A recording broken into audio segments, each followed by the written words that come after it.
It's Those little triplets right there. yeah. But there's like a part that goes. I was like, na na na na na na na na na. Makes me think of like a pirate or something, and that.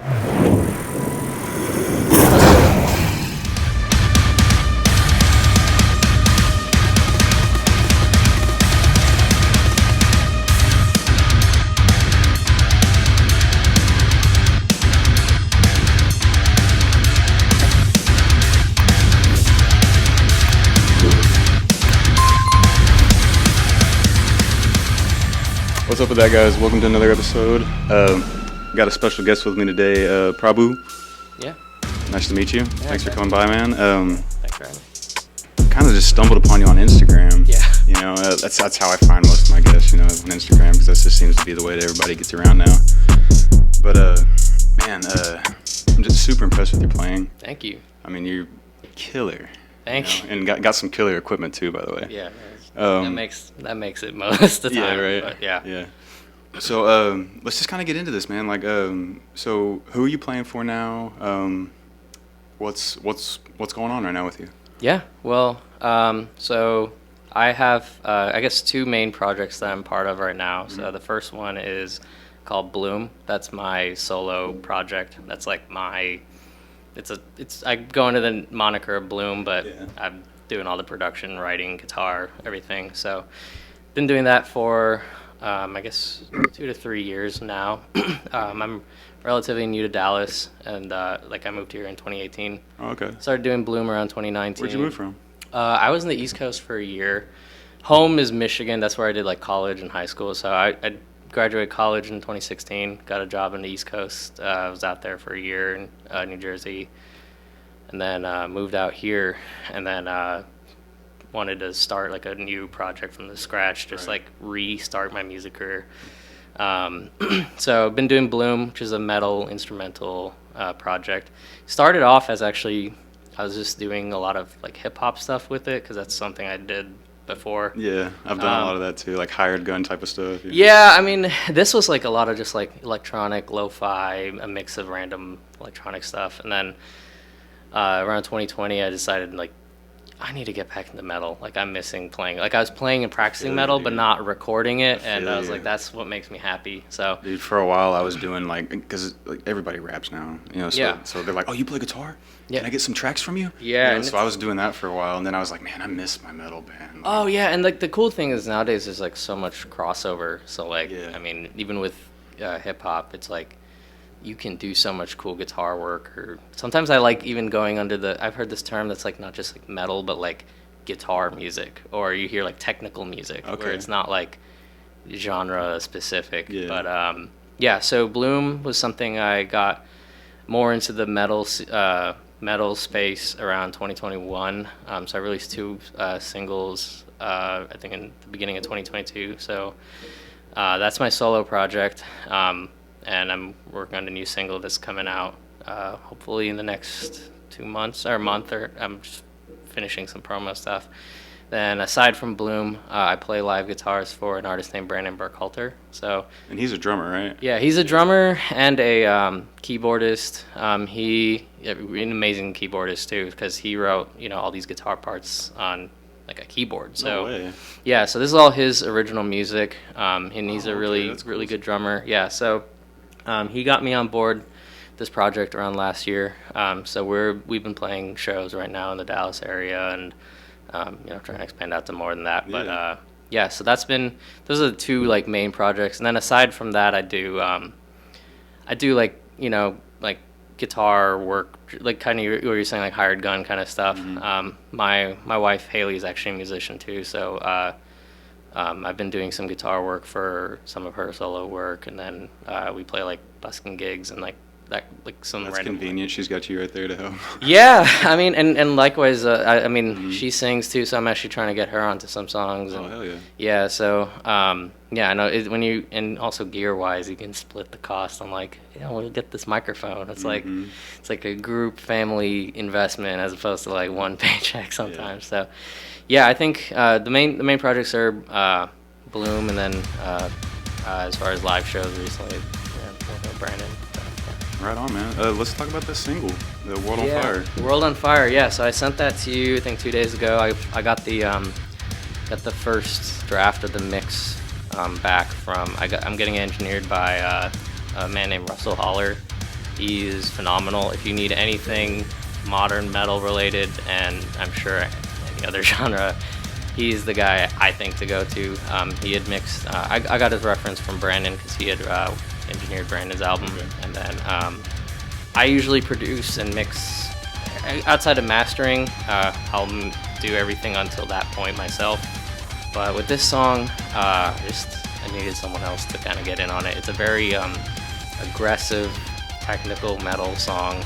Very technical. Yeah, and with kind of that low tune technical stuff, it's very I like hi-fi production stuff. I like things to sound super crisp and super just like on point. So World on Fire is a single that I'm working on. I've got a couple other singles that I'm gonna work on. So originally it's for Bhloom, the biggest. I had 2 singles last year.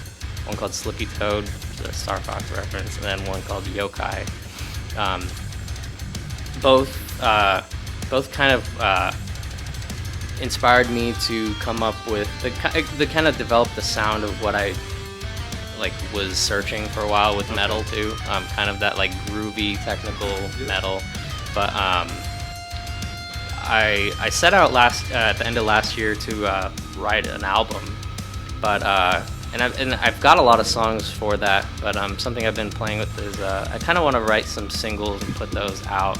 I had these ideas that I really like. So I don't know if you've ever been in this mindset where you're writing something and then something else comes along and it doesn't fit that.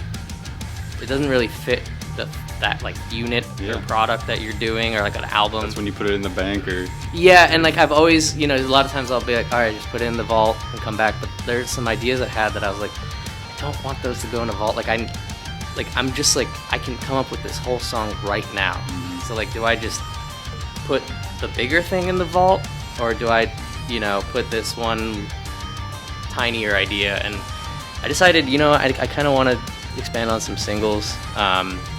And just get those ideas out that were more relevant to just kind of at that moment. I didn't want to 2 months ago or so, I was having this creative I don't know, just this moment where I was writing something, and this was all on my computer, just not even with a guitar, just MIDI, and I had these not even musical but just thematic ideas. I was just I went to my phone and started writing just a ton of notes. That's kind of how I write a lot now, is a million notes, and I can pull them out and talk about some of them. They're really goofy. Some of them are just crazy metal song with this, or write about this thing, and I just kept going. And then I was like, I want to make a full song out of this, and I was like, I'm not gonna stop working on this until I'm tired of working on it. And I got a song done in 2 days. Nice. And so I wrote that song in I think 2 to 3 days. So for World on Fire, I literally sat on my couch and I had something on the TV, just had a background show, and then just had some headphones on, and then just was going crazy with MIDI and stuff like that. And because I already do a lot with MIDI anyways, because I'm not a drummer, so usually when I'm writing, drums are I would say 50% of the song. Oh, of course. In metal, especially, drums carry so much. Is Brandon playing on this song? No, so this is all just programmed by me. Oh, so no way. yeah, so I couldn't even tell, man. I thought that was Brandon on well, there. thank you. Yeah, and I do want to get some more drummers like Brandon or other drummers. Same with the bass too? Everything's just me. So the bass is MIDI, the drums are MIDI, the guitar is real. Actually, some of the leads are MIDI. Wow. Yeah, Brandon turned me onto this plugin called Shreddage, and it's kind of changed a lot because it's a contact library for guitar, for metal guitar. It's an 8-string plugin, and you can run that through your normal FX train. So a lot of times I'll use neural DSP plugins and stuff like that. You just can send the DI out of that thing and then straight into your neural or whatever plugins you have. You could even reamp into Axe Effects, but yeah. And I as a guitar player, I don't like using it as much, mostly because sometimes my first thought is like, I could play this easier than sometimes, like, because also especially if I'm not writing it on a keyboard, like the tactile part of it, like if you're drawing it in, sometimes like to actually get it to sound like a real guitar, you got to do all these things like edit the velocities and all this like surgical stuff where when you're in creative mode, it can kind of kill that, like, sure. I don't know. The last thing you want to do is like automate because it's usually just kind of flowing out of you. Yeah. You sit there and hit like a speed bump, or to go in here and edit this little thing down, you know. But I decided, so with that, I was just like playing around with dialing in some tones with drums for other stuff. And then for bass, I use this thing called Gin Bass, which is another bass MIDI library. It's just for like it's like modeled after a Dingwall, like 5-string bass. Okay. Sounds insane. And I think for an album and for some other stuff, I do want to like, I have bass guitars, I have all that stuff. I do think for like a bigger piece of work or art, like I would love to do like a more live arrangement. Also just from input, like working with drummers and stuff, there's a lot of stuff that like I wouldn't think of. I've gotten a lot better at programming drums working with a drummer and playing in a drummer's band, because a lot of the cues that for things I'll notice where I'm like, oh, that's like these little fills actually help bring like this sort of thematic change and stuff like that. So I've gotten a lot better knowing how drums work because of that. But with this song, I just wanted, to me, a big part was speed, like just getting something out quick and getting this idea that I had in my mind fully fleshed out, that was already fully fleshed out onto like actually like onto like not paper but whatever, like I get it all laid out, because I think with the album sometimes when you're setting out to write 7 to 8 songs, you can hit this like creative wall where you're just like, I don't know where to take this, how do I flow this, so this was kind of like the productive procrastination in a way, because I was like, let me just put the album on hold and then just start fresh. And so that song honestly came together a couple days. I had MIDI guitars for a while, which it sounded super robotic but still sounded good to me, and I was like, wow, I could just send it off this way. So I actually am getting a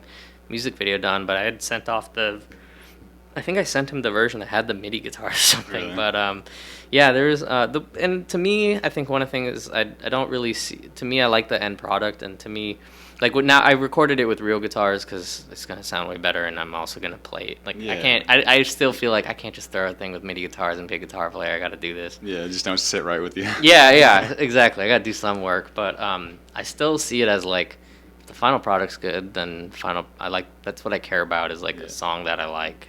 So. What's the tuning on that song? I use a 7-string guitar. It's in drop G, so it's like I had a feeling that was G. Yeah. It's basically it's like a standard tune guitar. Then you drop it to D standard for the 6-string part, and then that low you get a G. So that's what we actually play for our live set for Brandon's stuff too. So I've just kept right now I've been alternating between using 6 strings and 7 strings for Bhloom. My 6-string I use is a Gibson SG, very different guitar than this. It's a 61 SG with like P90s in it. Very. I didn't know it was a 61. So yeah, dude, those are the best ones. Wow. Those are the ones. That's the one I really wanted, because it's got the P90s and it's got a really thin neck, so it's perfect.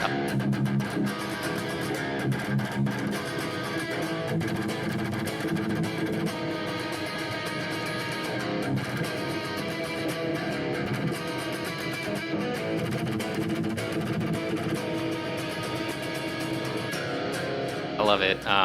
It's a very, as far as like vintage guitars go, it's a very metal guitar in terms of like how it feels, because it's got that slim neck and everything. That's what I wrote on my song Slippy Toad in, and I play that in like an open D flat. It's a Dadgad, that tuning. Yeah. It's that just dropped half step, so it's like D flat. Yeah. Okay. Dadgad. Yeah, D flat Dad, or I don't know what the name is, but and that open tuning is like gives me so many ideas, because it's like you get these different chord shapes and stuff like that, and like especially for metal, I'm not necessarily the most like solo I don't like solo a ton. Like I like doing those and I like throwing leads, but like the reason I like those open tunings is you can get like these, you can think of these like, it kind of makes you think differently with the guitar. You're not going into the same, you know, it breaks you out of that mold. pentatonic scales that you're doing. You're kind of like, this is, I usually would get to this note here, but now I've got to like think of it different. So you can kind of come up with, sometimes I'll play what I initially would intend in standard, and then I'm like, wait, but that sounded weird, but that sounded cool. So like, just, I don't know. You say you're not a big solo guy, but the last little solo at the end of the song. The da na na na na na na. I can play that. That's what I've been practicing. I can pull that out. That'd be dope, man. But the legato on that is so smooth. Well, that's the funny part is that's actually MIDI. Is it? Okay. That's MIDI, but I was listening to it and I was like, damn, this is so like smooth. Yeah, and that's the cool thing about these. I think the one you're talking about is the. Yeah.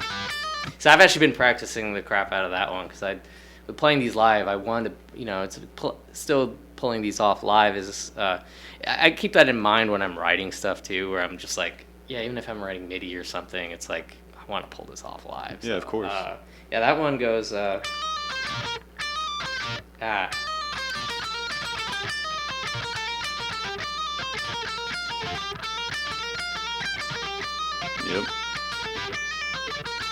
It's all 6/8 that song, so it's like got that like,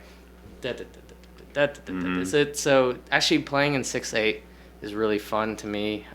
That's actually little things like that, switching from like 4/4 to 6/8 and stuff, really change my writing, and it feels like brand new because it's just like I don't always write in 6/8, but now I'm like, you know, writing a little bit more stuff in 6/8, and it's just like it just changes kind of how I would write stuff, and it, like with that song, it kind of there was another riff in there that I think of it as like the pirate riff. It went like again, I'm still learning, I'm still practicing these songs a lot. I've been in like writing mode for recording, but like, you know, when you write and record, you can like do one section. You don't have to master it right there. Yeah. You know? Yeah, I get it. There's one riff that goes like.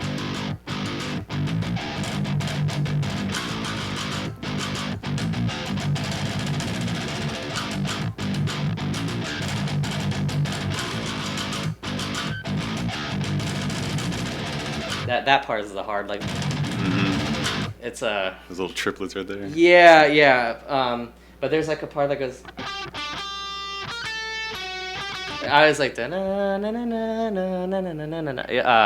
makes me think of like a pirate or something, and that's kind of how I, with instrumental, like when I write, actually a lot of my notes are like references to like cinematic things. So that's actually been how I wrote. That's how I wrote Yokai. It was a big inspiration for that was like Japanese and like South Indian horror movies and stuff, and like kind of working backwards from like thinking about what would I do for a music video, and then take notes on sections. So like little different riffs were like in my head, like, oh, this would be cool if this was like for this part of a music video or this.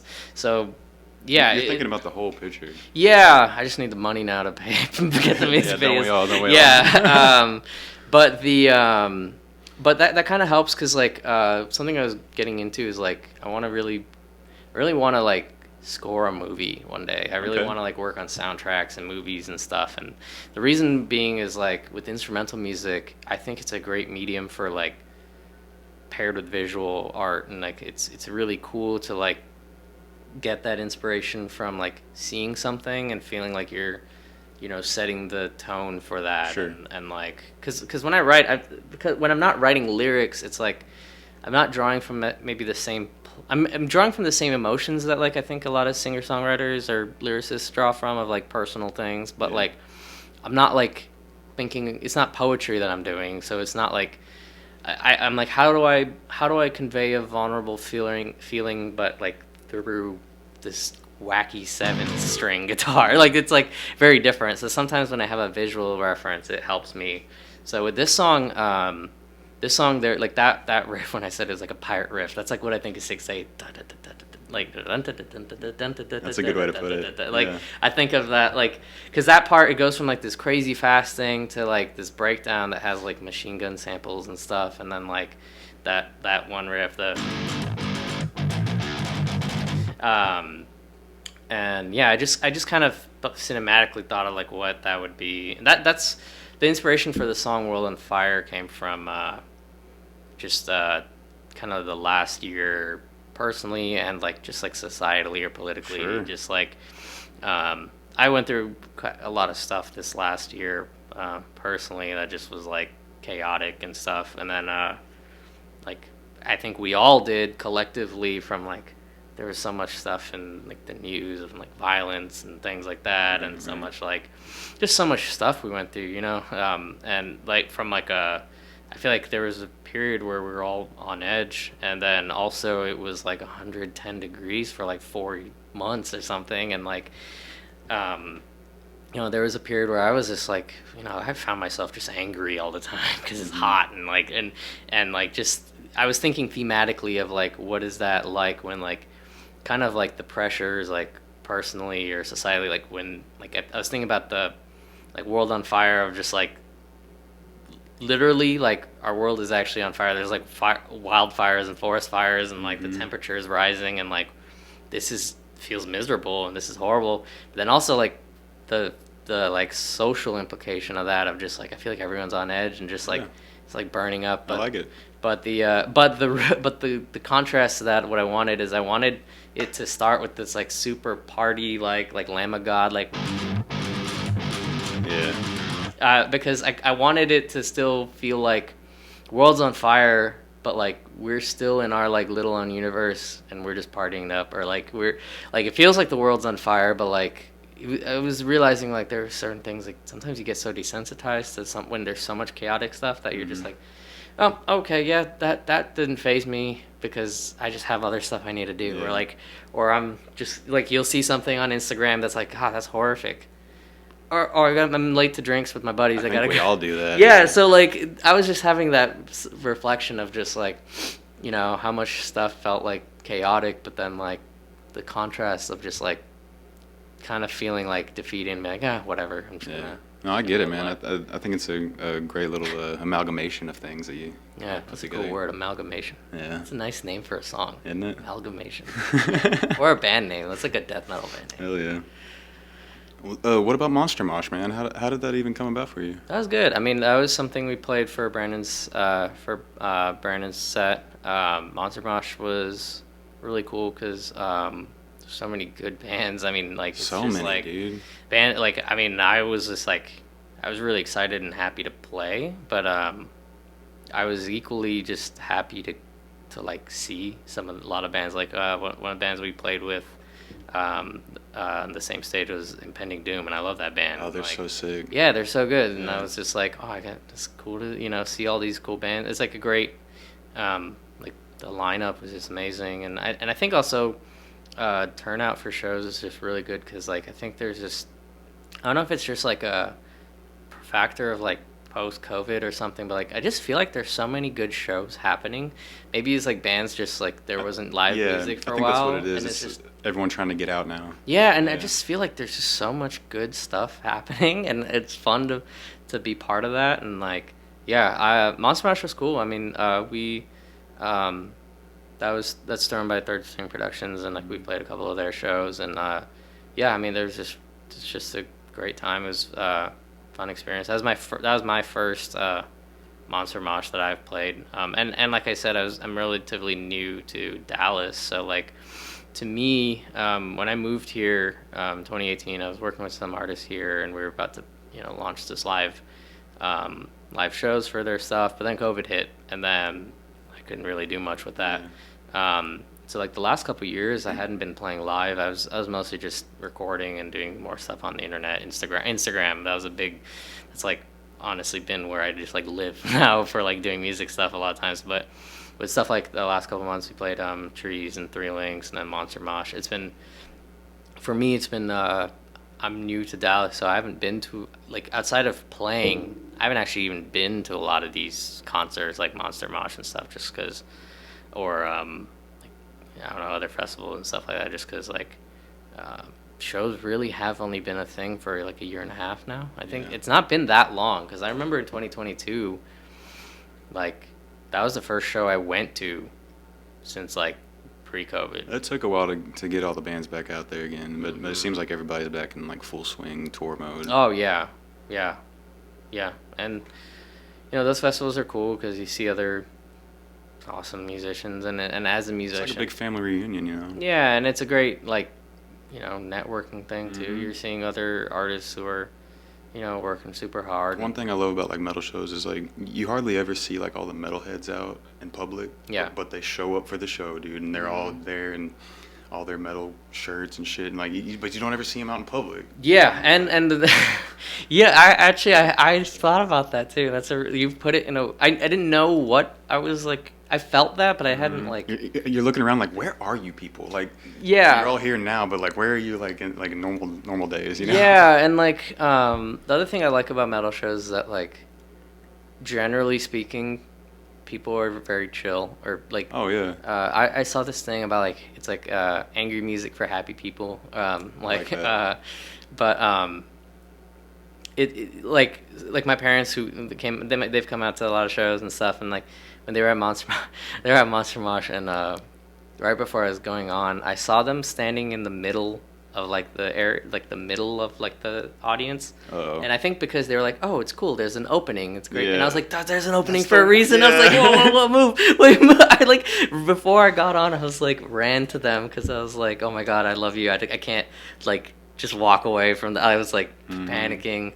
But in general, just like even at past shows and stuff, like people are so like, I've taken like my younger cousin who's not been to like metal shows and stuff, and like people, when you tell them like, oh, this is their first metal show, they're like, there's like this pride I think that comes with this, like, oh, you're here. You're like, I think a little bit is like, especially with like the kind of like deeper you get into the like metal spectrum of things, or like I don't know what you call it, but like the metalverse. But there's like it's I think a lot of people are aware it's a niche thing. Like it's a niche. Like we're all nerds to some extent. Like we're all like, we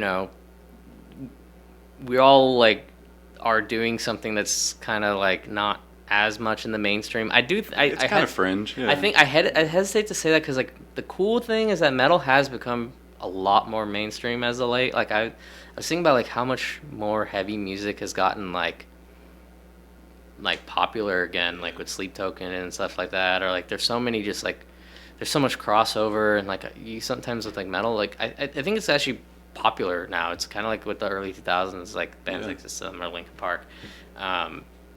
So I do think it is not maybe as fringe as before, but I think in general, like I think there's some pride outside of just like, oh, I like this band. Like sometimes with a pop artist, you're not like, oh my god, we're representing pop. It's just like, oh, we're here to represent BTS or Taylor Swift or whatever. But like with metal, it's like, it's not just this band. Like metal, like people are like, I'm going to a metal show. I'm going to like. This is a way of life. Yeah, it's like the genre is almost like part of that. So I think it's cool. And yeah, Monster Mosh is just like a big version of that. So that's awesome, man. So while you got your guitar in your hand, man, let's talk about your gear for a little bit. Yeah. So you got the Majesty. Yeah. This is a 7-string Ernie Ball Music Man Majesty. It's a handful of words or mouthful. So this is kind of like my primary guitar as of late. This is what I use live, and this is the one that's in drop G. This guitar is like, when I first got it, I was like, wow, I feel like I'm playing stuff that I'm not good enough to play. It's so like intricately designed that it like removes a lot of the obstacles of dude, people that play those like John Petrucci. Yeah, I mean, this is his. Yeah, I thought that was his. Yeah, Jason Richardson. Yeah, and he actually, speaking of expense, I just bought a Jason Richardson's Cutlass, like his signature model. That one is another beast of a guitar. Oh, yeah. I'll have to show you that sometime. That one is like, yeah, I mean, between this and Jason Rich and all the people that play it, there's a reason they think they play it, because like it's fast. Yeah. It's like, sorry, I cut you off. No, you're good, man. No. Yeah, I mean, it's just like what I like about this guitar is that it's like designed very like, it's very different than like any other guitar, because and this is not to say like there aren't other guitars or manufacturers that do it, but what I like about it is, so it's a signature model, but something I was thinking about is like a lot of signature models are like, maybe it's just like another guitar that's in that line, but then it's, maybe they change some things. Like there's like they'll have like the Fender Jim Root Jazzmaster or something, and I really want one of those too. But that's like a Jazzmaster. There's already like the model, and then there's like a customized version. Yeah. Whereas like the Majesty is like, there's not like a non-John Petrucci Majesty. Like he designed this. They have the entry level one, and then they have the like one. But they're all like John. It's like when they have like an artist model, it's like, it's not like one of their standard things. I guess the Jason Richardson Cutlass is like originally a Cutlass, but like I just think that like this is cool because it's like really doesn't look like another guitar. Like it doesn't look like a Strat.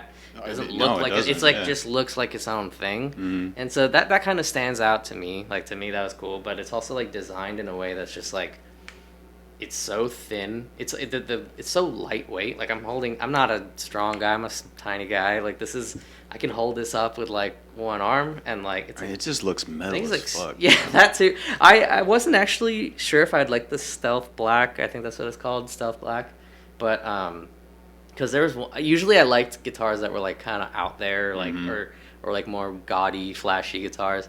But like the Stealth Matte Black is so clean and crisp, and like especially also with the matte finishing too, is like when you're sweating and playing, you're not like, sometimes with the gloss finish you're just like it's slipping all over. Dude. Yeah. Whereas this thing is like, it's just there. It's like, dude, if I get my Strat sweaty, my hands just like sliding all over, dude. Right. I know exactly what you're talking about. Right. Yeah. So like with this guitar, I mean it just looks sleek, but the feel and then the sound of it,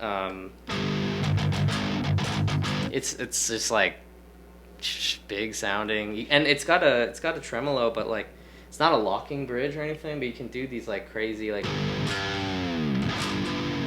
all those crazy stuff, but it stays in tune. And like the other thing I like, really nerdy thing about it is you can, if you push this, it's like a 20 decibel boost. Oh no so shit. It makes it like, I don't know if you can hear a difference between. It's cool. So there's like this real big boost with it. It just like sounds massive. It's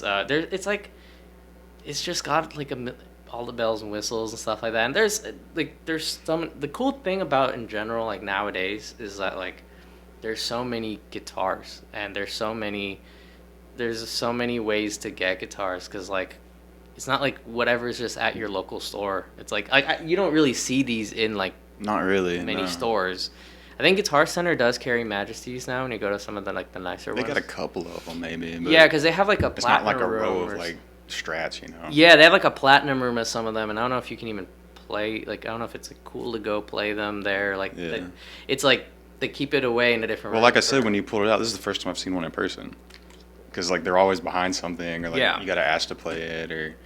Yeah, I mean, there's like so many like these kind of guitars. That is the hard part though, because I bought it. I had played one, a 6-string, like years ago, like in 2018 or 2019, because I tried one actually at a Guitar Center. But it's like the Sterling model, and then I think person who worked there was like, hey, you can try this one. This is like the Music Man one. And I remember being like, whoa, this guitar is insane. This is like, I was just like pulling all this shreddy stuff that I was like, I didn't know I could do that. But still, it is hard sometimes when you're buying online, because you're like, I hope I like this guitar. Right. I'm gonna buy it, and these aren't. It's kind of weird to get a guitar online, you know, because you usually get a chance to sit down with it and feel it in your hands. Play it out, and because something's an amazing guitar too, doesn't mean you will like it. Because there's so much subjectivity with it. Because like, even with this guitar, I'm sure there's so many people that like wouldn't like it as much. Or I have a friend who has one, and but he's more of like a Gibson guy and like Les Pauls and stuff. So like some people, like the thin neck doesn't appeal, because like they might be doing more bluesy stuff, or they don't need to maybe do maybe they're using their thumb or something, which I can't do ever. And like me neither. So yeah, I mean, I think this guitar it's just versatile to do everything. But yeah, I do want to like try a 6-string version too, because one of the things that was like hard when I first got it was I had a crappy 7-string in college, and then I didn't really I didn't really consider that like knowing a lot about 7-strings, because like that guitar was just like really cheap. I traded it for a Squire Strat because I was like I'd rather have that right now than Okay. so I relatively was new to 7-strings when I got it.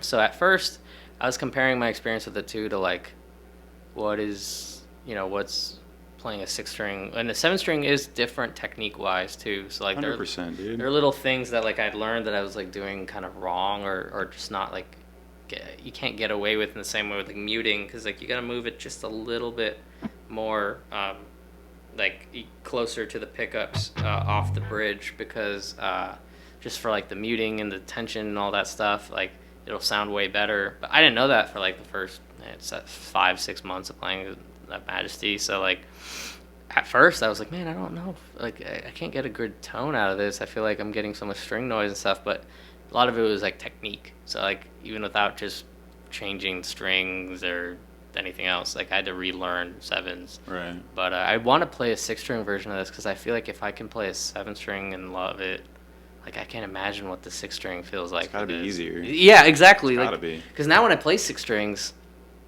I'm like, oh, this is tiny. Like this guitar is just like, because after playing 7 strings and you're doing those like big stretches and stuff, it's like when you go to a 6-string, you're just like, oh, I can like do these crazy like Extended reaches and stuff. yeah, like stuff like that. Yeah. But yeah. That's awesome. So you kind of talked about it earlier, but like Instagram guitar players, there's an influx of them now, right? So Yeah, like yeah. there's so many people that kind of like make a living as an Instagram guitar player. That'd be And sweet. I think a lot of people like Jason Richardson, Tim Henson, Jared Dines, Charles Caswell.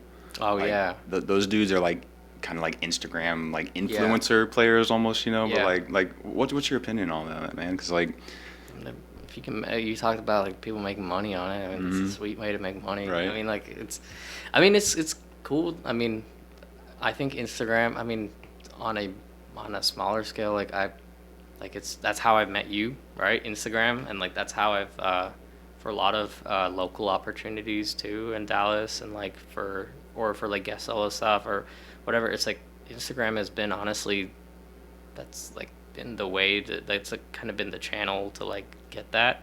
So I mean, I think with the YouTube guitar player or Instagram guitar player, it's interesting because like YouTube and Instagram are slightly different. a little bit, right? Like, and Instagram and even between the platforms, it's like TikTok and Instagram and YouTube there's like subtle differences in what It's you different do. audiences. Yeah, because I think like I feel like YouTube is very centered on, or not very centered, but like there's a big center on like gear. Mm-hmm. Then Instagram has a big center on playing, and then like TikTok's also with playing, but like kind of like just meme guitar stuff or Kinda like goofy stuff. yeah, or just like hyper impressive stuff that's like you're just like, oh my god, like how did like some person playing like I don't know, Moonlight Sonata by Beethoven with like one finger or something that's just like, what the heck, like Right, how right. like the Instagram guitar thing. The reason I like Instagram of all the platforms, or just in general, like even before, like I had Twitter and I didn't care for Twitter that much, but like I think the big reason is just like it's so focused on like content and also not super long content. It's like long enough that it's not memes, but like short enough that you're not like to create a really long YouTube video is like a lot of work. Like a lot of I have a lot of respect for like the YouTube like YouTubers who are doing stuff like Ola England. I don't know if you watch him. Yeah. Super good. And or like Fluff. I think his name's Ryan Bruce. He's another great guitarist, and like they're making like long form content that's like running a TV show or something. Yeah, And, Tim like, Henson has started doing that too. Like he'll do like these like studio tours of his studio and stuff. And Yeah. like playthroughs on songs. Yeah, so like I think there's like a lot with YouTube that's like for the long form and stuff, but like Instagram's kind of that cool middle, I find, because there's like, especially when you have a quick idea, but then you don't necessarily think that idea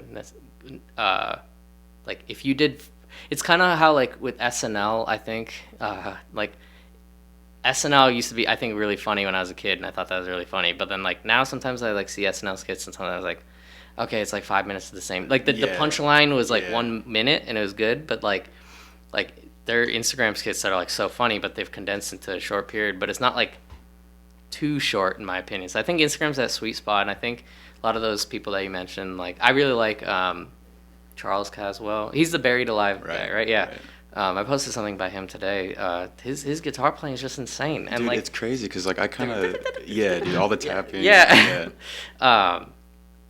They became like a mainstream band through Instagram. Yeah. You know what I mean? And because he used to be, I think, in a band called Reflections. So I, like 10 years ago, when it was like the early internet gent thing, I think that was the band. I need to double check that if that was him in that band.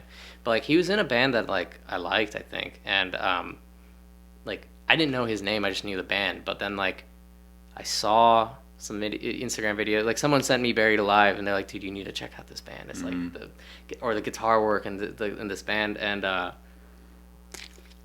but it's kind of like you can create I think too it's like a way to create snippets of your music that focus on like the like what is your technical thing that you do, or what is your like niche or your thing. And that's something I've tried to like figure out. And like, so for me, realizing like playing fast, like that's like fast rhythmic or complicated rhythmic stuff, or like treating it like so like, you know, every guitar player's kind of found that, I think, with Instagram is able to like publicize what their thing is, and then that can lead them to your music. And so I think that's where Instagram is it's a great marketing tool. It's a great like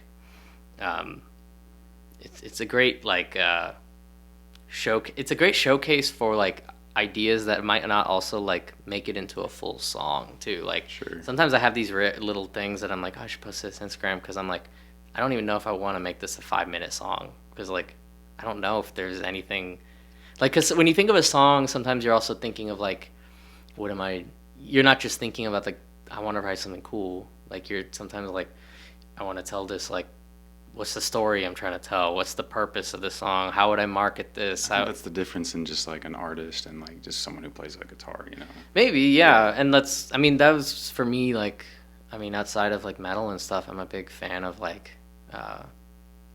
video game music and stuff like that. And just like rock and like early, like I grew up listening to like rock music, like 70s rock and stuff like that. And like, yeah, so sometimes like when you're thinking of writing a song, and you're thinking about like, I don't want to just think about only like what am I doing on the guitar, but it's like, what am I doing that's like as an artist or as a musician. But yeah, Instagram though, sometimes I'll think of something, I'm like, this is just purely cool on the guitar, like I should post this. I'm proud of this. I think this is like, and that's I think another way too is like Instagram's become a great tool for learning things. Like even if it's not just like sitting down to like learn, like, you know, like break down things. It's like learning little techniques that like there's a guitar player named Sebasticide. I don't know his full name, Sebastian something. He's super nice, super cool guy. Amazing rhythm. Like he's just insane. And he does this like technique that I've been trying to work on too. Cause he does this like 4-finger technique where it's like, oh, okay. Yeah. Have you seen that? Have you seen him before? I've seen videos of that before. Yeah. And like, I've been trying to get better at that, but I never really thought about that had I not seen his video. Right. And it wasn't like I went to search for that thing. It just like happened to be in my newsfeed or something. I was like, whoa, that's cool. And then now I've dug into like his music and like follow all his stuff. So I think it's a really cool and the fact that people can like monetize on like their niche and like be the brand ambassador for not just like themselves, but like a like technique and style of playing. And, I don't know, it's cool. No, there's some cool Instagram videos I like to watch is like guitar repair, like Luthier stuff. Oh, okay. I love watching that shit, dude. I can sit there and watch that shit all day. Send me some of that, because I'm trying to get better at that, because it gets expensive. It's awesome. I can sit there and watch somebody refret a guitar all day. Really? Yeah, Okay, it's that's cool, cool. dude. They sit there and pop all the frets off, sand it all down real nice. It's so cool. That's like intense guitar. That's not just like, here's how you change. Oh the no, thing. no, this is like Luthier stuff. Like Okay. you work at a guitar shop. Do you do that kind of stuff? Oh, Like, no. That's why I like watching it because Okay. I don't know how to do it. You know. Yeah, yeah. I barely like know how to like. Oh man, yeah. I'll set up your Yeah, guitar? you know what I'm saying? Like, Yeah. get the intonation right and all that shit. I barely know how to do all that. So. Yeah, I mean, a lot of times though, it's like with certain guitars, you don't need to. Like with guitars like this, that is one thing I found, like, because it's a floating bridge. Mm-hmm. You have so much. You can like. You can get that note really far. So it's like, a lot of times, like things like weather and stuff like that, can throw guitars like this off a lot. But what's cool actually with this guitar, which I wish every guitar did, is the truss rod adjuster is here. So usually it's instead under up top, that thing, and you gotta unscrew. And then how do you adjust it here? Like this little thing, I was like, this is genius. Like, why have other guitars not done? I'm sure there are other guitars, but it's not a common thing. Right. But like that has made it where it's like sometimes when I'm like neck's a little bit, like it's like the action's a little bit high or something. Let me adjust it real quick. But yeah, I mean that's a whole rabbit hole that like. I'm too scared sometimes to go down that because I'm like, me if too, I do dude. that to my guitar, I'm gonna screw it up. And then Dude, one time when I first got the guitar, I switched the pick guard on it. Yeah. It used to be this one. yeah, And I put the black one on it. I like the black. Yeah, it's Something about the white pickups on the black is just. Oh. yeah. And so, but when you take the pick guard off, there's all these little rubber grommets underneath there that hold the screws in place so that there's no vibration. Okay. I didn't know that. So when I took it off, they all just Sense, it like exploded out, and I was like, "Fuck! How do I put this back together?" Yeah. And so I'm sitting there trying to like surgery this thing back together, and it took me a while, but like, so I love watching those videos of like how to do all this, change pickups or whatever it may be. Yeah, that's a cool one to like that. I do want to learn how to do that because then like just opens up. That's such a big part of your tone that opens up so much possibility. Absolutely. Yeah. All right, so I got this segment called Hit or Shit that I do. Hit or shit. Yeah. Okay, I like it. And so basically, I'm just going to ask you a few things, and you tell me if it's hit or shit Hit for or you. shit. That's cool. All right, so first thing on my hit or shit list is studio session work, like the hired gun type thing. So hit meaning like would I do it like? So hit meaning like. You like it, shit, you don't like it. Oh, studio. Hit. I love studio work. One because I can do it. I can do a lot of it at home too. I've like have a good recording setup, and like I already record my own stuff. So the reason I like it too is there's like speed and I can get a lot done quick with it. So like I think. Oh wait, am I supposed to explain it or just go? No, it's fine. Yeah. No. It's a hit, but yeah. I mean, I think it's just like, studio's also that time you can get it like perfect. It's like I don't know, you can like, it's like cool to listen back to something you did and you're just like, whoa, that sounds like. Because after time, like there are different feelings with it. Live is more for myself. I think playing live is more for myself and like the like energy that comes with that, and like it's a therapeutic thing for Absolutely. me. And then with recording, there's like a thing where I'm like, after some time, you kind of separate yourself from the work that you did. Like there's stuff that I did like 10 years ago in college that I was like, I don't relate to that album in the sense that like I'm not thinking about when I recorded. I'm like I kind of remember when I recorded it, but like when I listen to it, I'm like I don't. It just sounds like I'm listening to a different artist, like some guy who made this album. And I'm like, that's a cool feeling though, because like especially when you like a song, then you're like, did I do that? Like, did I do that? Did I do that? It's like, but you're just like, oh, that's cool. And I'm like, how did I write that, or why did I think of that? Like, or even with this World on Fire, I was like, it happened so fast. I was like, I don't know why I wrote that thing, but I'm glad I did. And like, so studio work is kind of like, it removes, I think, a little bit of your ego from it, and you're just like, oh, I can make something that's part of something else. So Right on. Okay, so next on the hitter shit, Gibson guitars. Oh, hit. I just posted a thing about Gibson guitars versus Fender guitars. I was asking like people on Instagram, like, do you like? Actually, I have like a statistic. It was like 51 to 49%. There was like 500 people that voted, which I was. Do people either love Gibson or hate them? Yeah, well, because when I posted on my story, it was like all Fender, and then when I looked at my Instagram like a couple hours ago, and it was like in one day, it was like I think 500 something people responded, and it was like 51 to 49. It was like swing state, like to Gibson, and I mean Gibsons are a hit. I have a Gibson SG. I love it.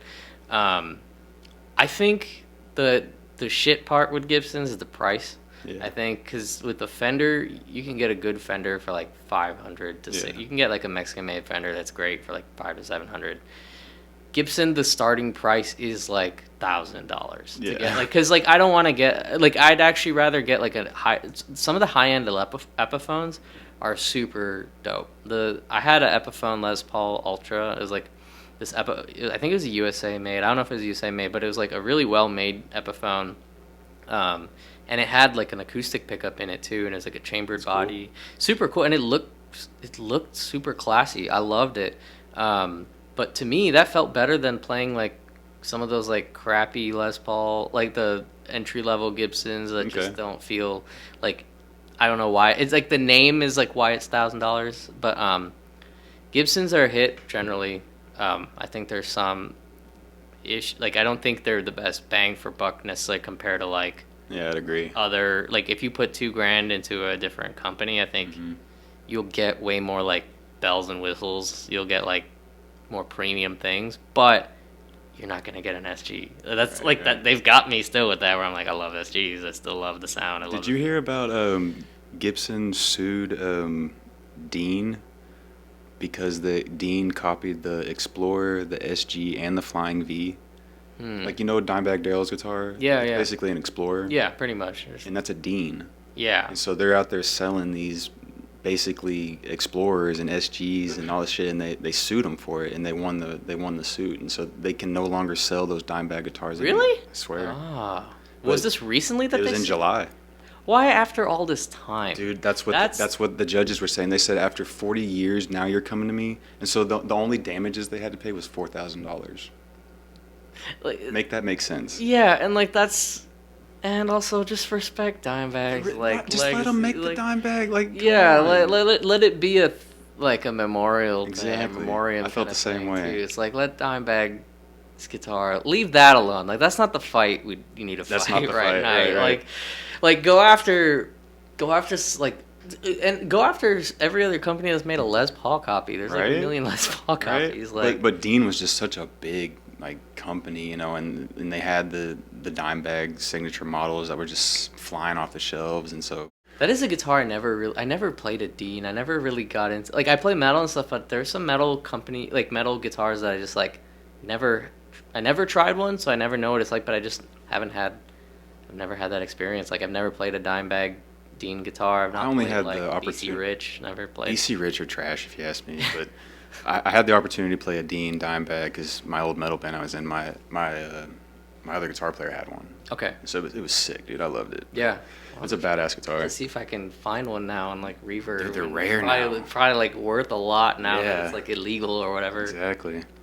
All right, so next on the hitter shit, in-ear monitors. Because some people don't wear them when they play. Yeah. Some people swear by them. They can't play without them. Oh, yeah. That's a hit. That's a more recent hit. The last couple shows, I didn't have them in. There was quicker turnaround, and we didn't have some of the setup for it. I had them in. I didn't actually have them plugged into anything. They're just ear protection. But I need some new in-ear monitors because I apparently have one weird ear. One ear is fine, never falls out. One ear just keeps falling out. So I've tried different gummies. That custom mold. I think I'm gonna that might be my Christmas gift to myself or something. Is go to an audiologist. But I think they're a huge hit, and they've for the last 2 years.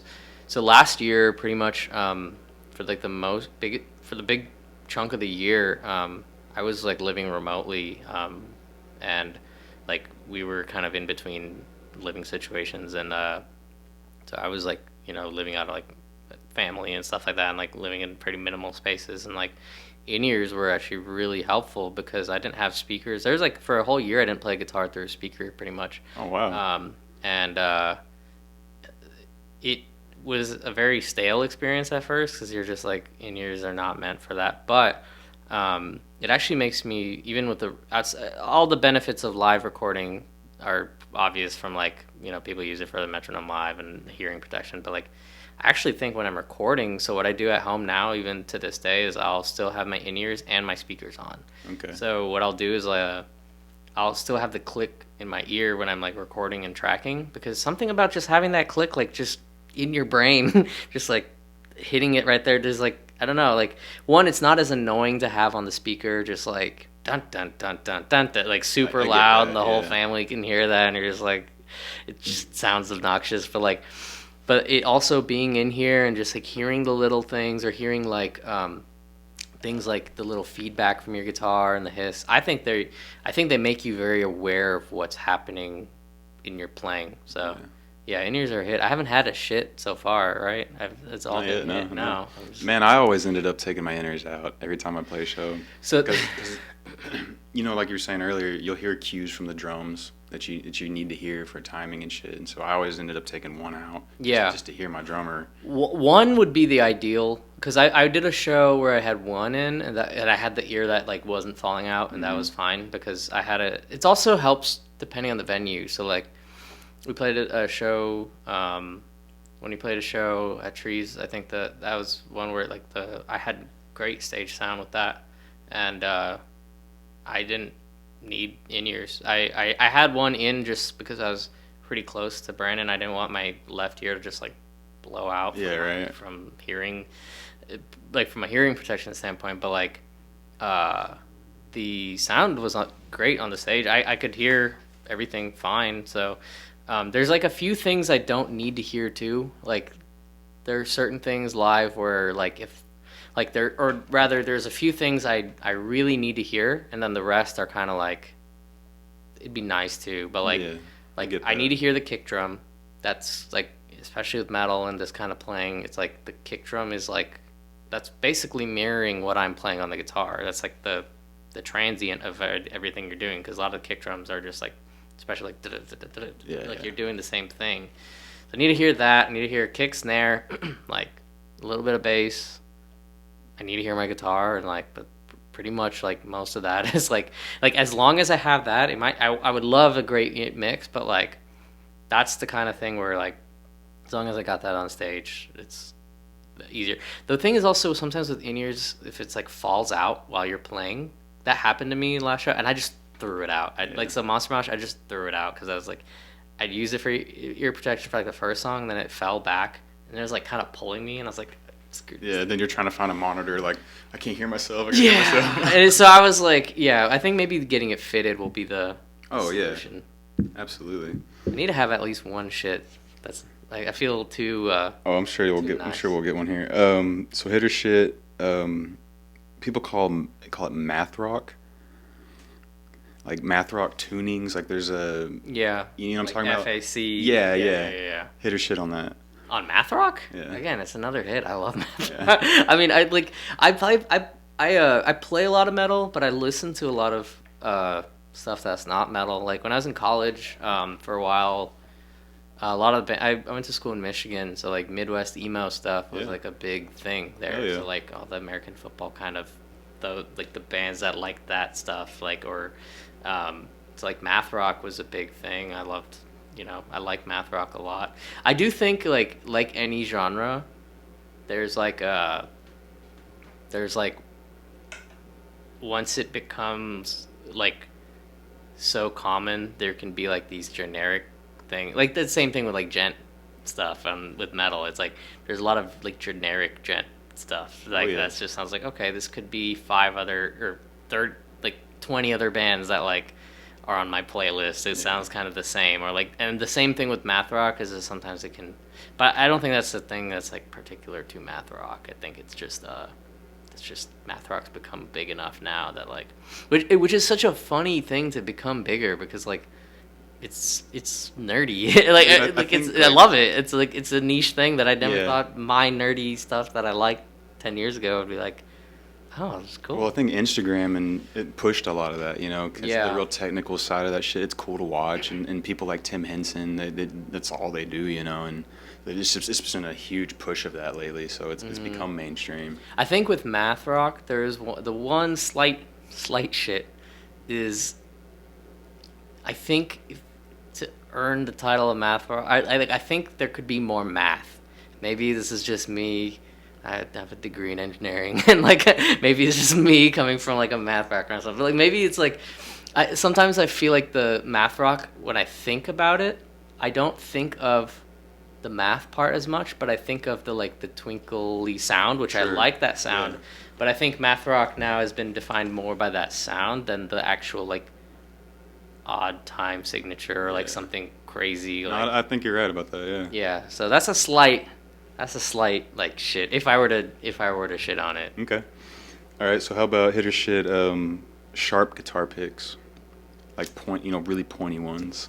I have some in my case. Yeah. I was actually playing with those. That's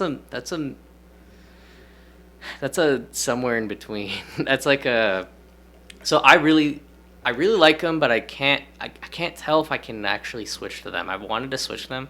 When you record with them, they change your tone. Yeah. It's like using a tube screamer. Oh, picks will change your tone. Oh, picks are a Hands huge. down. If I were to do a shit for a pick, it would be standard jazz threes. Because I like jazz three. Yeah. These are what I play with, the John Petrucci's. Oh yeah. I love these. I have these. I've been trying to. They come with these. I wish I had my guitar case. So what I play live is a very different. It's not even this one. I've been playing this, but I use these 0.5 millimeter Jim Dunlops. They're very thin. Yeah, those are that's super thin. Yeah, super thin. So I guess if I were to make a shit for picks, it would be thick picks more than Okay. the sharp picks.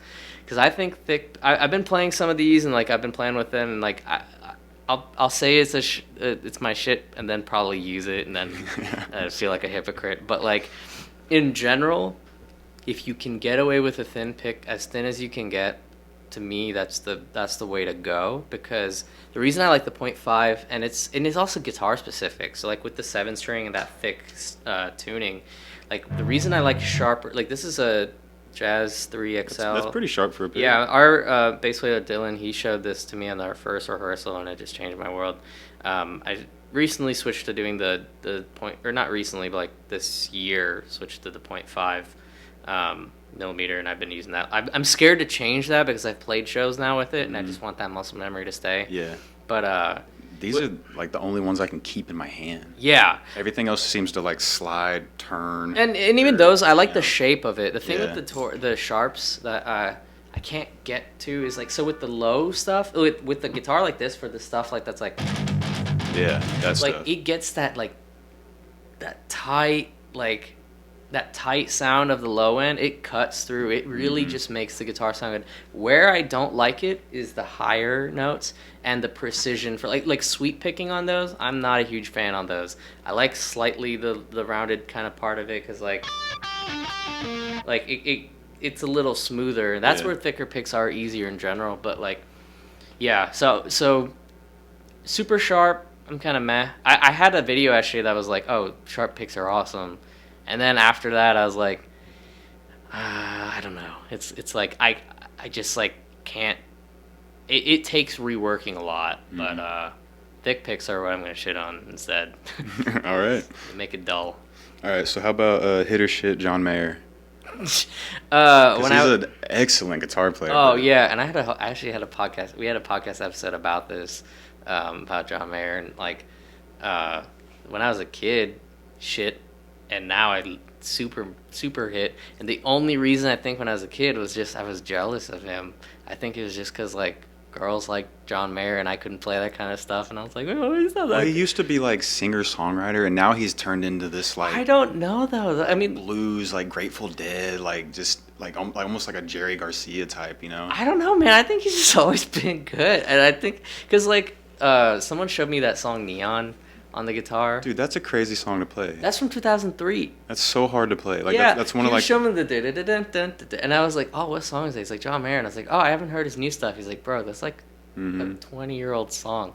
And I was like, really? And I think literally just when I was a kid, I think it was just like I was kind of a snob, and I was just like, I like metal and I like this kind of thing, or I like these kind of, and I think it was just like I think I was just running from a hormonal energy with that one. So like, or I thought he was. I think when I was a kid, maybe I didn't also know about the blues side of things. So I think I had this like, okay, he's cool, but is he like all that? Like, isn't he just like to me, an overrated guitarist was like Eric Clapton. Like, I was like, he's cool, he's fine, but like I didn't find it to be like whatever, like super, like, I don't know, stand out. But I think maybe I had this impression. I didn't listen to a lot of John Mayer. I had this impression of like, oh, it's just like maybe basic blues stuff. But like his guitar playing is like so much more than that. It's like,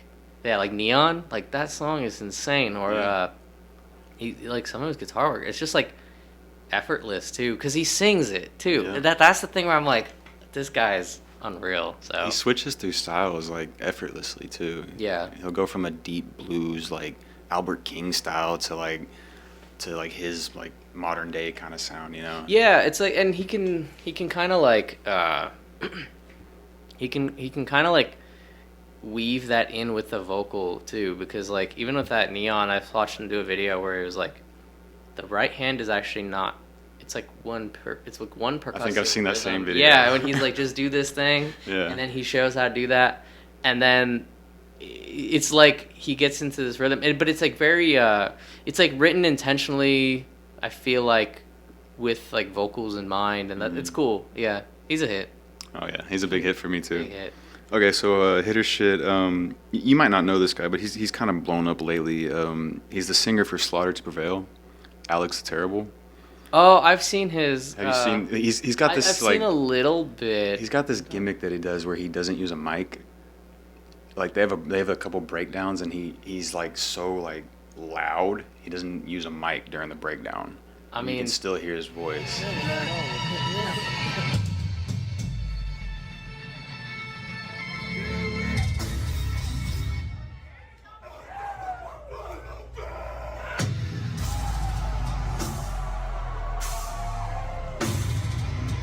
The only reason I'm trying to think of shit stings for stuff is that I haven't really had a true shit.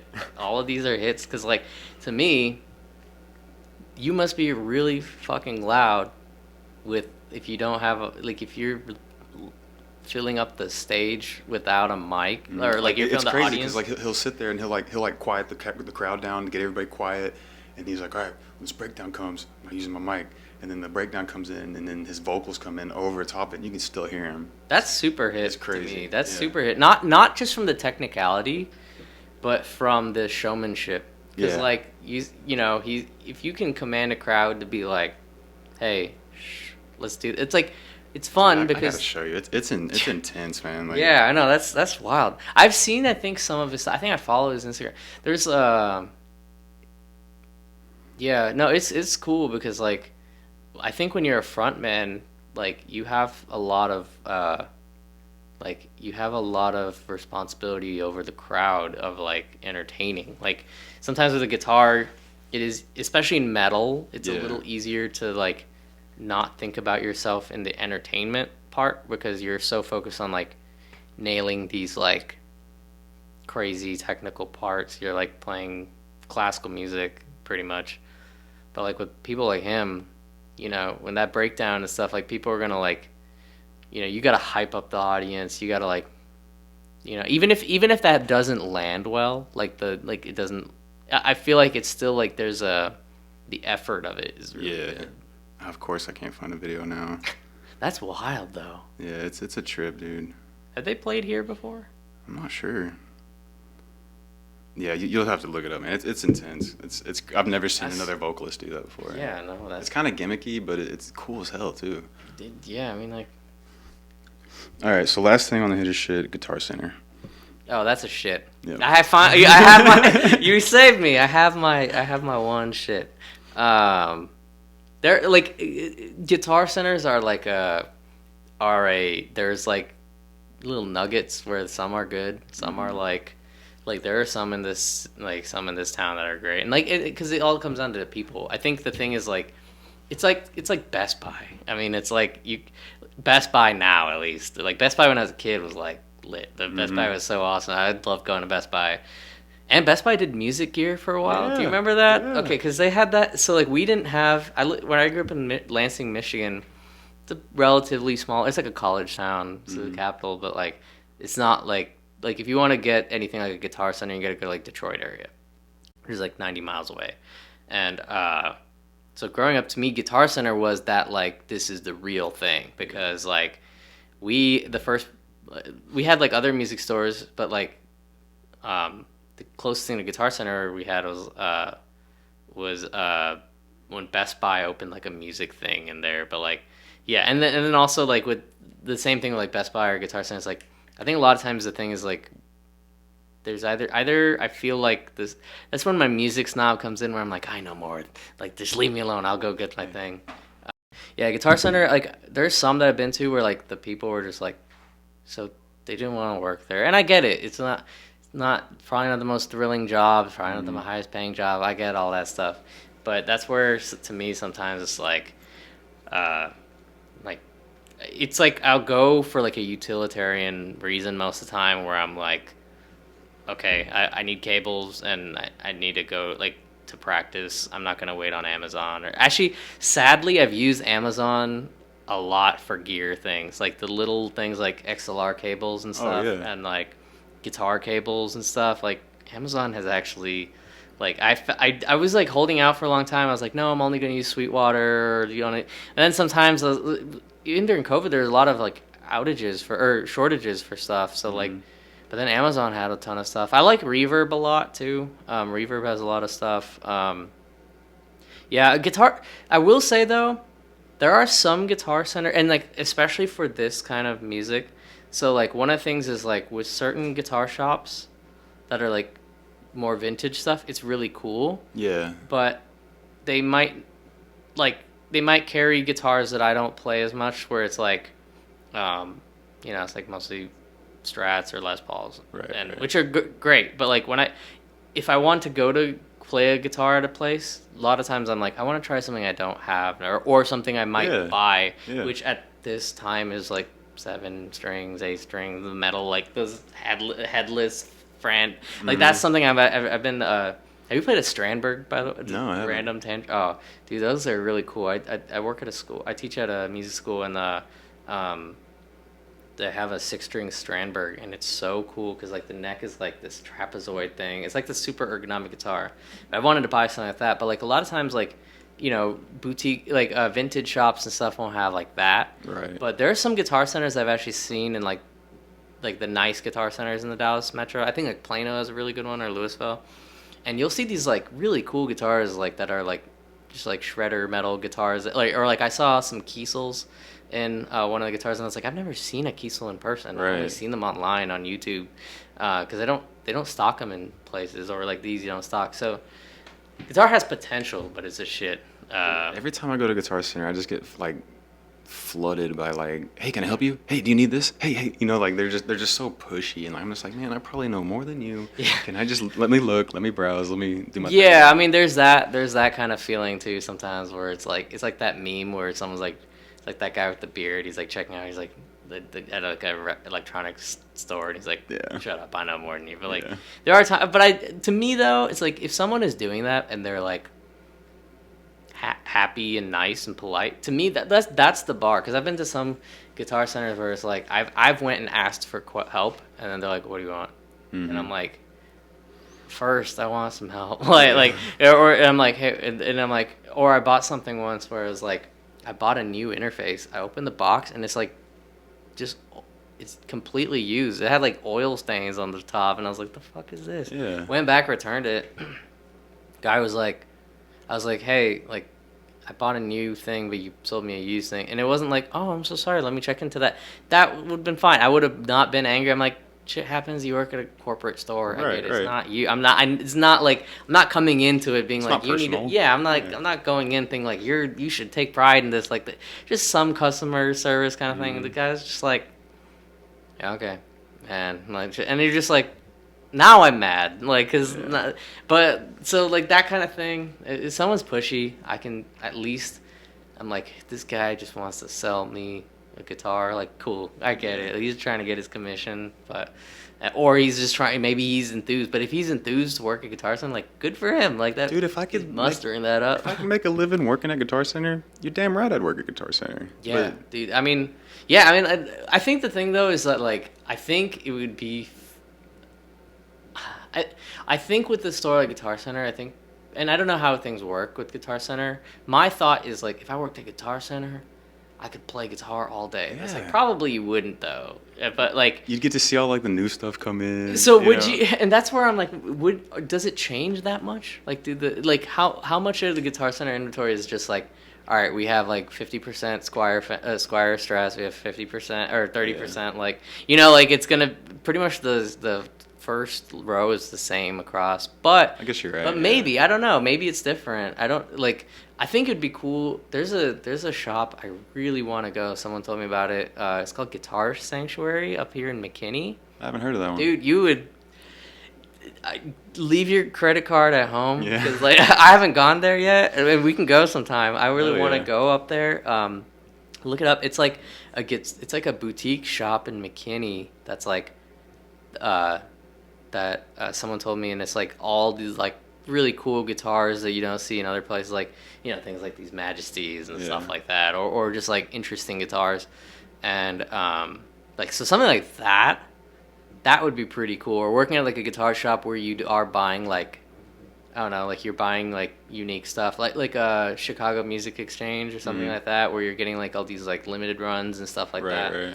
But like I think I would have fun doing that, but then I would probably hit a wall of like, all right, how many like Focusrite Scarlett interfaces do I want to sell, or like how many Squire and it's cool because I would have that thing of like it could be cool where it's like maybe it'd be like, oh, I'm teaching someone, or I'm confident about what I know with guitar, so maybe I can give a well-informed thing, but like if there's like a cap, I think, with like, oh, you have $200 and you're in a Guitar Center, like my suggestion's probably going to be the same thing. Have you tried the Squire Stratocaster? Great guitar. Get you an Epiphone or something. Yeah, I think you can do so much on those. I had an Epiphone for a long time, dope thing, but yeah, it'd probably get boring, but yeah.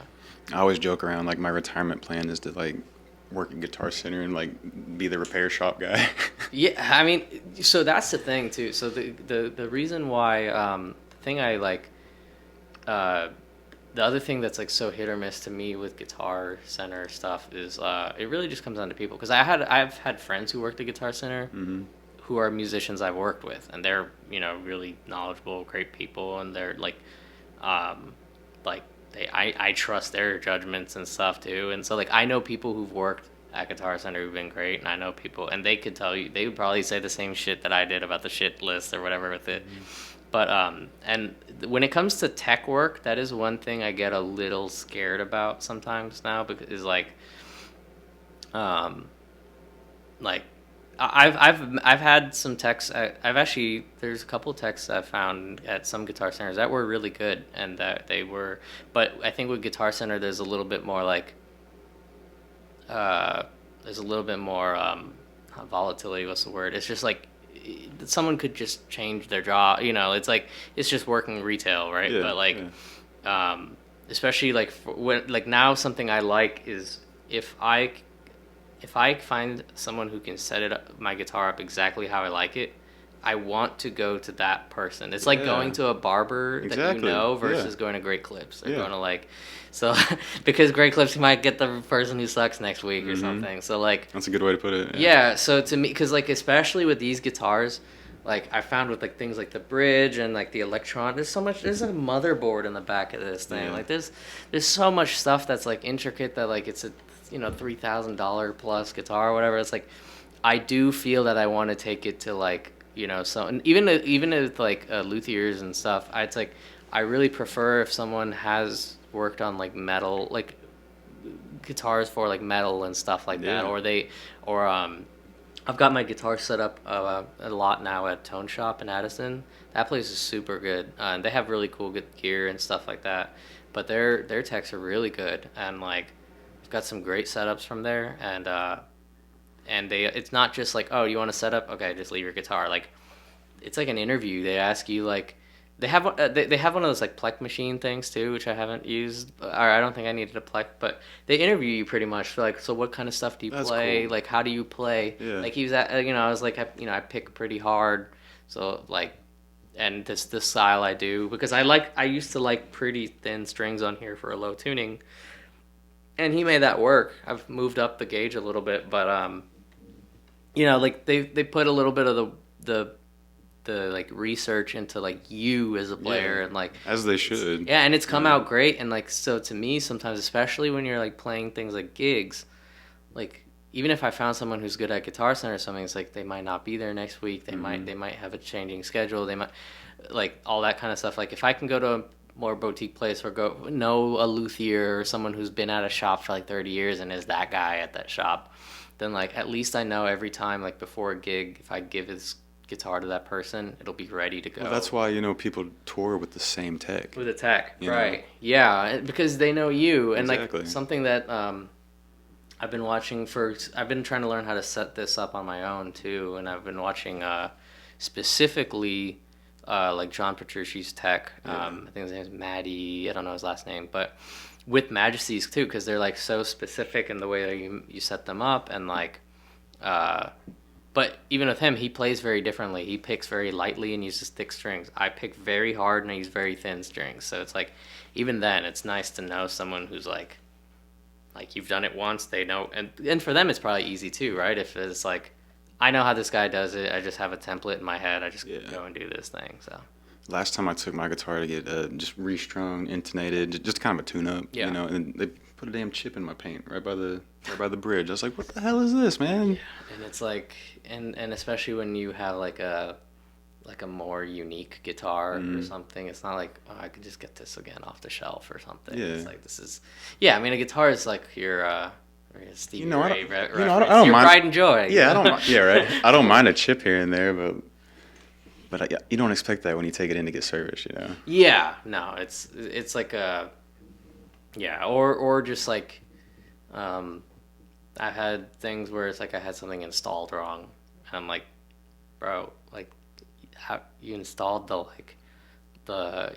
nut wrong. Like I had a guitar that the like nut fell out on my PRS. It's like I have a 7-string PRS too, and like the nut just like fell out when I was changing strings. So and this one is this nut moved. Yeah, and I didn't know that. When I took it to a different shop, and they're like, that glue was really dried up. Like that was not. That's not like normal. And I was like, okay, cool. Because I was like, why is my guitar not staying in tune? Why is that? All these other issues that are coming with it. And I was like, did I like clean it too strong? And they're like, that thing should be like glued in there. Like you're good. Like you didn't do anything wrong with that. So right on. So shit on Guitar Center. There we go. Yeah, shit on Guitar Center, and like a slight shit on. Or not on sharp picks, but a shit on thick picks. Yeah. That's so 2 out of like 10, 8. Yeah, something like that. Cool. So that's hitter shit. I'm generally pretty, I don't know, just everything's cool, everything's good. Like, right. I don't know. All right, so to wrap all this up, man, let me give me some of your like influences, favorite players and stuff, man. Yeah, it's kind of changed over time. I like if I look at it as like 3 periods of my life. Like originally what got me into guitar and all that kind of stuff was like the 60s, 70s, like rock gods, like Jimmy Page, George Harrison, like the Eagles. I'm trying to think. Other like blacks, Tony Iommi. Tony Iommi's actually he's kind of like been another resurging. He's like the godfather of metal, And just like from a swag perspective, right? Like I think after I got an SG, I wanted to emulate more of my What's aesthetic. even crazier about him is like he's missing like half his fingers. His fingers, yeah. So that's another guitarist. I don't know if you're familiar with someone named Django Reinhardt. The bass player? No.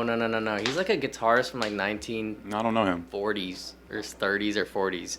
But he was someone who influenced Tony Iommi a lot because he does like gypsy jazz, and he had like burned his 2 fingers, and he only played with 2 fingers. But this dude shreds, just solos. If you see, there's like only like 2 or 3 videos of him on the internet because they didn't have many cameras, I guess, and just like hanging around. But like he'd do these chords with like his finger, just like these 2 fingers, just like that were like paralyzed too, but like mostly 2 fingers. And he was a big influence of mine growing up because one, his music was so good, but 2, with soloing, that was something that helped me get a little better with soloing and being more like intentional, because he uses 2 fingers, he's not just going all like he would take breaks or take pauses. Like he would have like, you know, a little bit more like, you know, he'd play a fast part but then like have a slow part, and then he would take a 2-beat pause, and like I feel like he became a lot more selective with his note choice. So like I started doing that as like a little exercise sometimes when I'm like improvising. It's just only use 2 fingers. That's a good idea. See what can you do, because sometimes when you have 4 fingers you get into that and then you can just keep noodling around. It's not musical after a certain point. So Django. So yeah, I guess my first guitarists were that.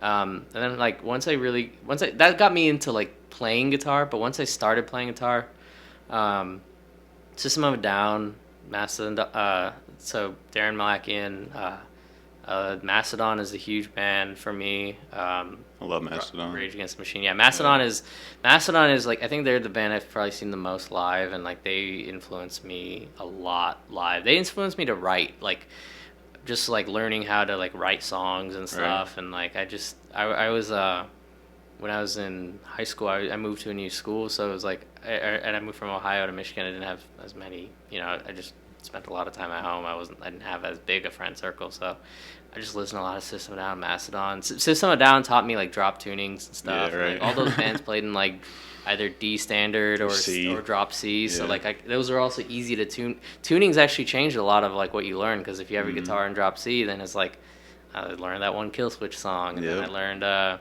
So I think high school was like getting into like that kind of stuff. I still wasn't into like super deep end of metal, but like Slayer. Yeah, so System of a Down, Slayer, and Mastodon were like, I think, what got me into metal playing. Like I liked the rhythmic, fast playing of theirs, and I like riffs. I liked riffs a lot. Yeah, and that's riff still rock. Yeah, it's like to me still that's like a big part of my playing is like riffs. Like sometimes like a lot of metal and stuff now is like very based on like Joe Satriani and stuff like that, and I never really listened to that growing up. They're cool, but the biggest shreddery guy that I like loved growing up was Buckethead. Of course. I've seen him live, which was like wild.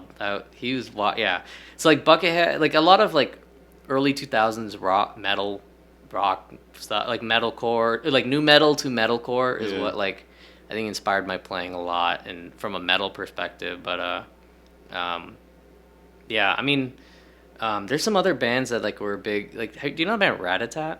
No, I don't know that. Okay, so they were a big thing in like 2005 to like 2013 or 14. They were actually one of my biggest bands. They did like electronic music, but with like guitars and shred. Okay. So it was really cool. It was like so that was actually like when I was in college, I used to have a band that I did stuff like that. But it was like a way to do like metal that was like, but not metal. It was like shredding over electronic stuff. Like it was like dance music with shreddy stuff, which is actually a big thing now. Like hip hop with with guitars or electronic or stuff like that with guitars. But yeah, I mean in terms of like now, who's a big influence? I really like Jason Richardson. He's a phenomenal guitarist, but also like songwriter. Yeah. I don't know if you've heard his album 2. It's like I think that was a newer album. It's one of his albums, more recent albums. It's just like the Roman. Is that the one he did with Luke Holland? Yeah. He did 2. I think he's done all of them with Luke Holland, but like there's so much like strings. There's a lot of orchestral stuff on it. I was like, cinematography, that's the word. Cinematic, that's the word. Oh, there you go. Okay. Jeez, I'm tired. Yeah, there's a lot of cinematic stuff with it, and like to me, when I listened to that album, I felt like I was watching like a Disney soundtrack meets like tech death, whatever. So yeah, I mean, like that's cool because like as a guitar player, he's just insane. But like I think he's like from a songwriting perspective, I think that's inspired me a lot with my solo stuff because with instrumental, I want there to be these elements of like movies, like in World on Fire, you do these like sound effect things. Like I have like a machine gun or a cannon or something in some parts, and like I want it to feel like you're watching something. Like if you were to, you could overlay this on a video and it'd work. So like yeah, he's really big on that. And then I don't know, there's like so many bands I feel like I could just keep going, and then like I'll think of one after. I'm like, how did I not think of this person? And then like so I think Jason Richardson's a new person, but like recently who's really inspired my guitar playing and just like playing live is like Slipknot, Nick Thompson, because like one of the biggest things that like has helped me with my playing in the last 2 years is like technique, but more things like posture, because like 2 years ago I was like having a lot of back pain with guitar and a lot of it was from playing guitar. Being hunched over all the time. And then when you're recording, I mean, dude, this having a chair that doesn't have this, you're just like sitting out front. Yeah. Like I didn't realize I could just sit back here, which is nice. But like, yeah, like, and so that kind of thing, just like when you're playing live too, like posture that affects. The way you play that affects like I've been really inspired about or not inspired. I've just been really like fascinated about like, how can I like improve little technical things that like can make me play faster or stronger and like stamina and like, so like little things like when I watch Mick Thompson, he's like, that dude is he's a huge strong guy, but like when you watch his posture and stuff, he's like up here, like it's like he's up here and then his arm is just like it's so precise and so like you're right. Like if you watch the way he picks too, it's like it doesn't look painful. Like he can do some speed picking stuff that's just like you're right, he does from have here. like a really it's like just from here, and like to me that's cool because you'll pick cleaner, you'll pick stronger, and then you'll also like be able to do it. I mean, Slipknot's been around for 20, 30 years. I mean, you'll be able to pull off, like, some bands can't pull off the stuff they did when they were younger, like, but Slipknot, you know, they're still kicking it, and they're, like, 40s or 50s, and he looks effortless while he's doing it. So, like, yeah, I've been watching some people like him more from, like, not even just from, like, a musical thing of, like, I love Slipknot, but, like, more just from, like, how can I become a better live performer? Like, how can I become a better guitarist from like as a professional? Like, so, yeah. Right on, man. Yeah. Well, I appreciate you coming through, man. This was awesome. Man, thanks for having me. I think this was a great episode, honestly. Oh yeah, it's fun. I know you said an hour. We probably went over that. I mean, it's all good, dude. Yeah, I could keep talking about guitars and gear and. Same. Yeah, it's what I do with all my free time anyway. So thanks for having me, man. Absolutely, dude. Appreciate you coming through. And everybody, thanks for tuning in. And y'all be you. We're gonna be us. Later.